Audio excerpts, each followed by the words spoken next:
Hello বন্ধুরা, তো দেখো আমি ইডলি বানাবো, তার জন্য টক দই আর সুজি অনেকক্ষণ ভিজিয়ে রেখে দিয়েছিলাম।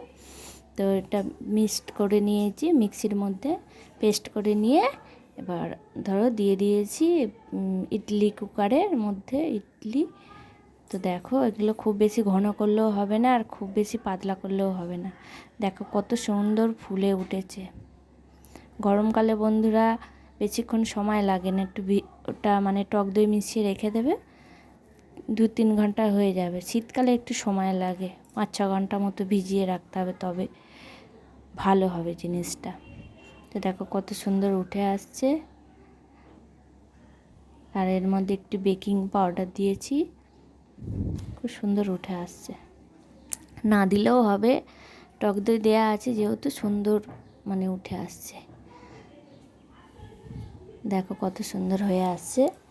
তো বাড়িতে এরকম করে বানিয়ে খাবে, ভীষণ ভালো লাগবে। তা আমি এই ফার্স্ট টাইম করলাম, প্রথম। আমার তো খুব ভালো লেগেছে, খুব আনন্দ হচ্ছে।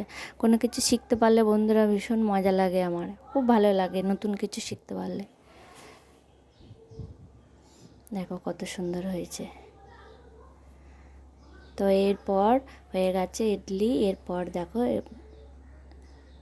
সব বাদাম সমস্ত সব কিছু পেস্ট করে নিয়েছি, অড়হর ডাল বাদাম সব কিছু ভেজে নিয়ে মিক্সির মধ্যে পেস্ট করে নিয়ে কড়ার মধ্যে সামান্য তেল দিয়ে ওর মধ্যে একটু কারি পাতা সর্ষে দিয়ে দিলাম। এই কারি পাতাগুলো শুকনো করে রেখে দিয়েছিলাম, যার কারণে একটু বেশি দিয়েছি। কাঁচা অবস্থা থাকলে অল্প একটু দিলেই হয়ে যাবে। তাই এগুলো একটু ভালো করে ভেজে নিয়ে পেস্ট করেছিলাম যে এটা এর মধ্যে দিয়ে ভালো করে নেড়ে চেড়ে নেব।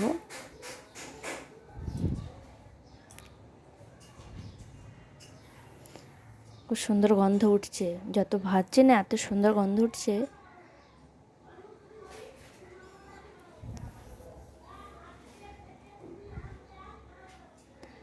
এবার পেস্টটার মধ্যে দিয়ে দেবো, দিয়ে ভালো করে একটু নেড়ে চেড়ে দেবো।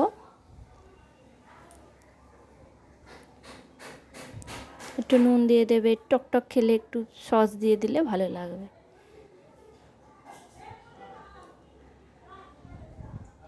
সামান্য একটু জল দিয়ে দিচ্ছে, নাহলে খুব যে পাতলা তাও না, খুব যে ঘন তাও না।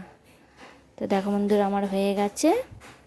তো বন্ধুরা কেমন লাগলো আমার এই ভিডিও, ভালো জানাবে সবাই। দেখো কত সুন্দর হয়েছে, নরম একদম তুলতুলে, কি সুন্দর জালি জালি মতো হয়ে আসছে। দেখো সন্ধ্যাবেলার টিফিনে খুব ভালো লাগবে বা সকালবেলার ব্রেকফাস্টে। তো বন্ধুরা আমার এই ভিডিও ভালো লাগলে লাইক কমেন্ট শেয়ার করবে, সাবস্ক্রাইব করবে, আমার পাশে থাকবে। টাটা, সবাই ভালো থাকবে, সুস্থ